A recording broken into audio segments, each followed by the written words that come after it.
Most federal proposals are lost on price, whether this is mistakes or possibly just not being competitive. Today, we're going to be going into something called price to win, PTW. Price is extremely important. If you're not competitive on price, you are not going to win. You're going to learn how to price like a winner, and hopefully by the end of your career, you're hitting really nicely. This is going to be very exciting, and we're going to hit it from new and different angles. Most federal proposals are lost on price, whether this is mistakes or possibly just not being competitive. That's just where it happens. So today we're going to be going into something called pricing to win, or price to win, PTW for short. Now, most government proposals don't win, and a really good win rate is actually pretty low.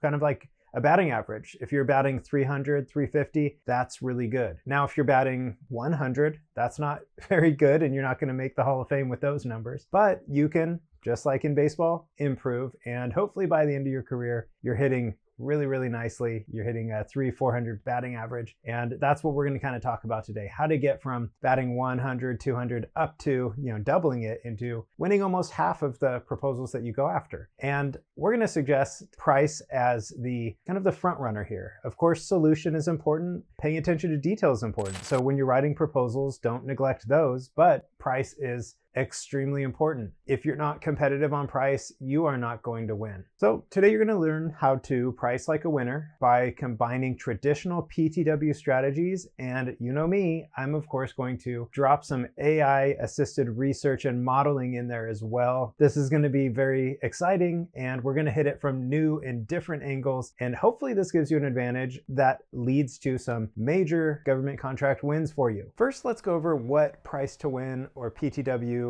really means. So a simple definition is really just that price to win is the strategic process of estimating the optimal bid price that best balances competitiveness on one hand and agency budget constraints on the other. And of course, at the center is just profitability. If you don't win, no profit. So you need to be competitive. But if you win because your prices were too low, your profit is going to tick down to a place where you're not probably going to be very happy with it. So pricing to win is kind of balancing both of those. Now, as we kind of niche down into the core PTW strategies, let's go into kind of some short definitions of what we're going to be covering today. So first, I'm going to go into cost buildup. Now, this is just basically calculating your full costs and profit accurately so that the price you propose to the government is defendable and realistic. Having a good handle on your numbers is really what cost buildup is. The second one we're going to cover is really just competitive research. Good old-fashioned competitive research. So just using tools to estimate where competitors' prices are likely sitting so that you can stack up pretty nicely against them. And the third strategy we're going to cover is just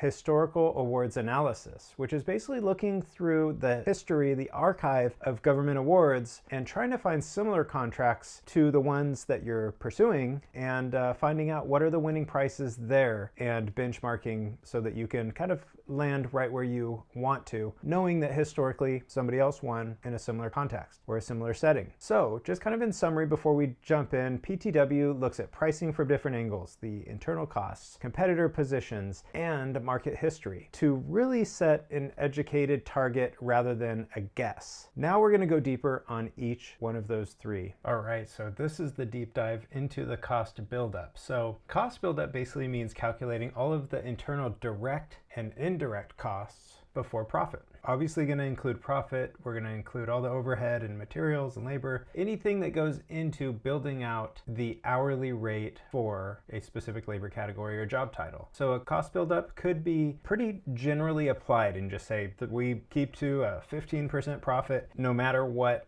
labor category. It can also, be assigned specifically to each one. Let's keep things really general and basic just for this kind of presentation. I went to my old friend ChatGPT to build it out, and let's kind of just go through together and see what it came up with. And even if you already have your cost buildup all ready to go and you've already kind of like gone to all this trouble, it's not a bad idea to run this all through ChatGPT, because you'll see this in a minute. We can track down a lot of the common percentages percentages and whatnot to see how your, similar companies that are in your industry, in your location, and have similar job titles, how they all stack up percentage-wise. And maybe you're a little bit off on some. Maybe your profit is too high compared to your peers, and that can surface in this little exercise that we're doing right here. So let's jump right in. Hopefully you kind of see what I'm getting at here. But yeah, to start things out, just like whenever I'm dealing with AI, I throw some basic information at it, and then I ask kind of what am I missing here? Don't give me the results until you get some clarity. So I said, for the following 3 labor categories, give me an estimated cost buildup in a table view. Table view is just something AI does to organize things nicely. So I threw in mechanical engineer, project manager, and junior engineer, gave the hourly rates for each one. I said I'm located in Virginia, and I said, ask me any important questions you need answered before generating the table. This is a really good thing to do with AI, a good practice, a good habit.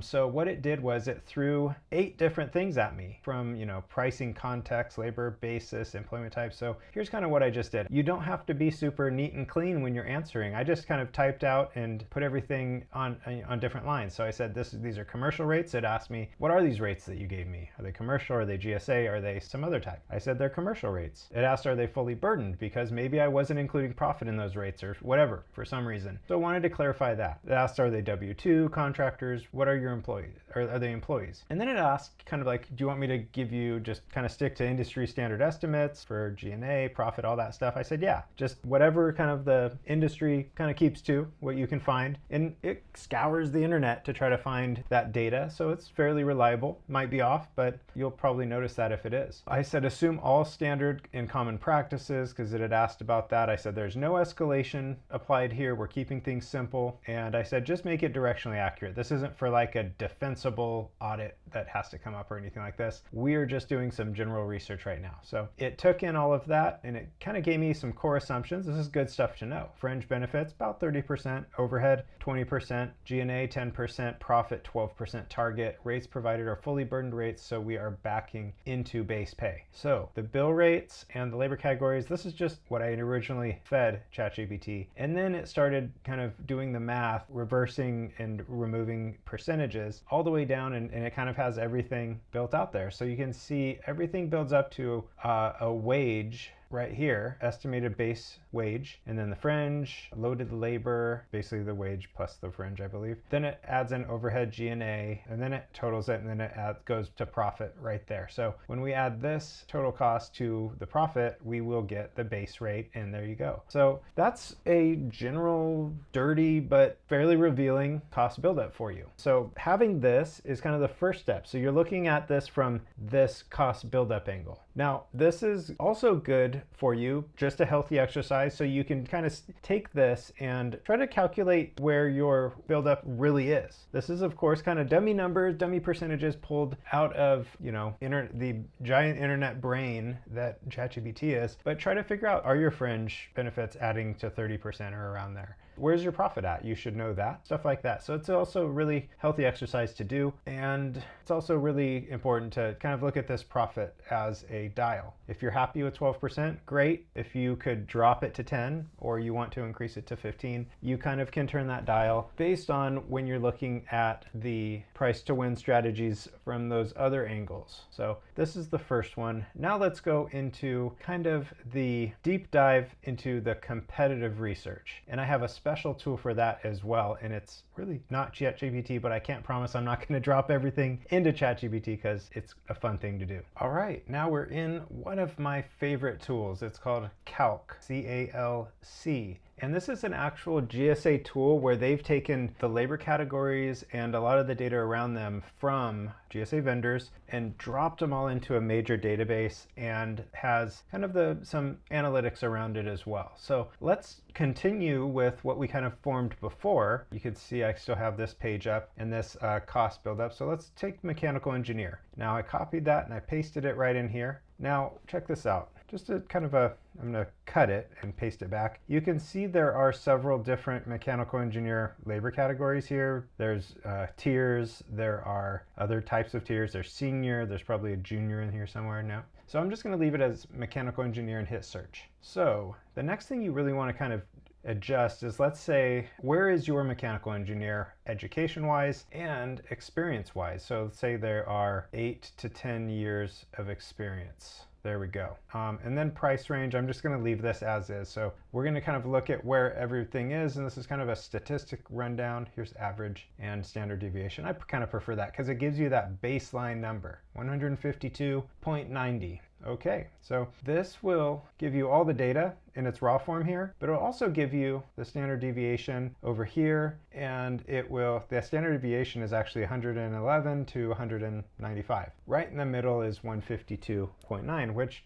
you know, I kind of guessed this right. It's right in the right zone. So that's confirming there. So this, as the bill rate, is right in the middle of the GSA zone for mechanical engineers. The next one is just do it for project manager, do it for junior engineer, and you'll kind of get an idea of if your rate is in the range that you're looking. It also is really, really helpful because let's say you want to be really competitive, you want to win, you feel like you're losing on price, you want to stop that. It's a bad habit. Stop losing on price. How far down should you go? Now, this standard deviation of 110, it's a little bit too low. I mean, I think that's dipping down into where your profit of 12%, you'd be losing $16, and that would take it down to, let's say, 144. 144 means you don't make any profit anymore, and that's bad. So if you took it down from 150 to 140, then what would happen there? The other thing that comes up is don't freak out if one of them is high, because many buyers only ask for firm fixed price,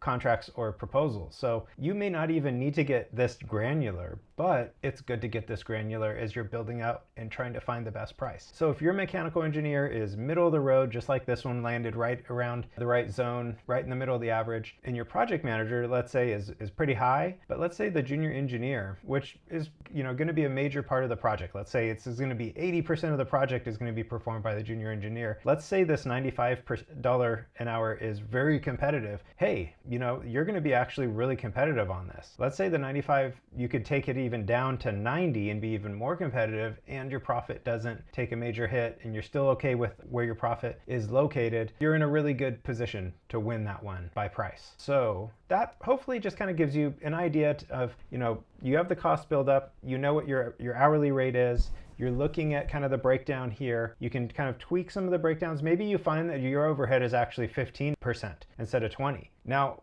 that tells you that you can take this down, and that goes right over to profit. Anything here that you dial down is actually ramping up your profit. The number goes up there. 12%, if you take fringes from 30% down to 25, if you're charging this bill rate, then that extra 5% is now right here. This is 17% profit. So there are efficiencies here that contribute to increasing your profit. And that kind of gives you vision into, where your rate currently is and how much wiggle room you have to discount. And then when you go over to this calc tool in the market research kind of phase of this, you can kind of see where do you stack up against others, and maybe you find that you're a little bit out in the standard deviation areas and in the fringes. That is good information to know because you are competing against them. You'll know if you're competing, if your competition is typically lower or higher than you. And that'll kind of give you a little bit of an idea going in if you need to kind of dial down your profit, if you feel like you're in a good range already, or maybe you could even ramp up your pricing a little bit. So that's about it for the calc tool. Play around with other stuff. You can, there's other stuff you can do. You can see security clearance and all sorts of stuff. So play around with this and get to know it really well. You won't be disappointed in yourself once you start to dig into this, and you won't be disappointed with the results either. You'll start winning. Now here's the final piece. The third piece is basically the deep dive into historical awards, and I'm using my favorite tool for this, usaspending.gov. Here we go. The links for all this will be down below in the description, by the way. So just know that. So usaspending.gov, I'm going to click Start Searching Award. Now, this is where you're going to have to probably play around, and it might take you 15, 20, 30 minutes to really get the tweaks right, to try to find historical contracts that are similar to the RFQ, the the bid that you're going after. So you want to probably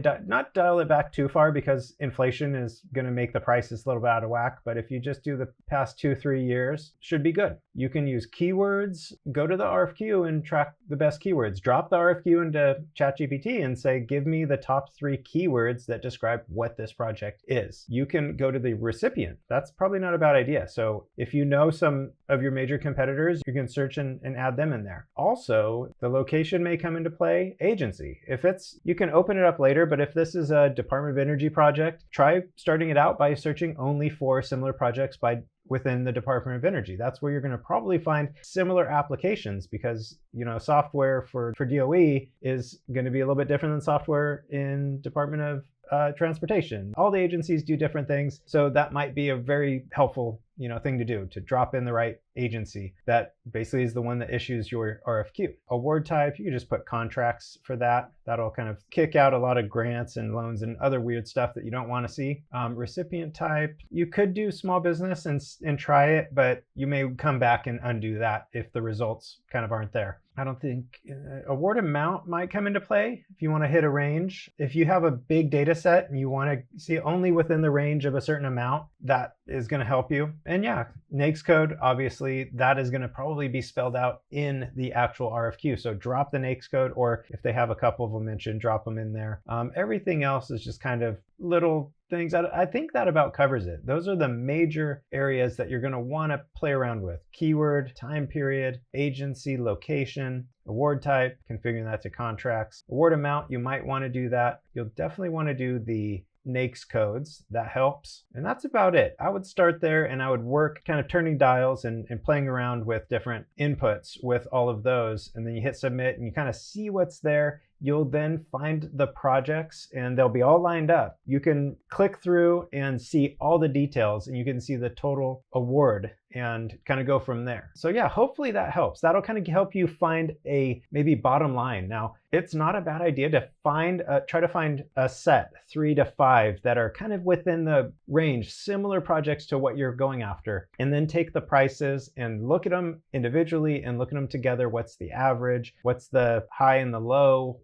What's the median? Look at those numbers and then ask yourself, as you build out taking your labor categories and how, what level they're going to be utilized, how many hours for each one, and you build out your proposal, your solution, you get the bottom line number, and then you can start to look at, your profit is X%. If you dial it back 5%, how does that compare? How does that stack up to some of these awards that have happened in the past? Is your price better than all of them? That's a really good sign. Is your price right in the kind of the mean or the median? Not a bad sign. Maybe you can dial it back a little bit and be more competitive if you really want to win. If your price is beyond it, then maybe you have a little bit of a problem. So take all of this into account. I would say these 3 angles that you're pointing at and looking at price to win, none of them are more important than the others. They're all very important in their own way. And when you put them all together, you actually get a really good, multi-dimensional picture at the pricing. And this is a model that really, really works. You're going to have vision from all sorts of different angles here. And you're not just going to be kind of like shooting in the dark, trying to pick the right number and hoping you win. You're going to be, using basically a data-backed process to come up with your final price. You should see some major awards here. And you probably just feel a lot better when you hit the send button at the end too, knowing that your price is very, very likely going to land on the buyer in a really good way. Your chances of winning are higher. It's like open your eyes when you swing a bat. If you've been lacking on the PTW models, then you're basically closing your eyes and you're swinging that bat. This helps you to open your eyes, see the ball when you hit it. Hopefully this helps. Appreciate y'all. Thanks so much for watching. I hope you enjoyed the video. Around my head, you're going to see a couple options that YouTube thinks that you're going to like. And also don't forget to subscribe to the channel. Thanks.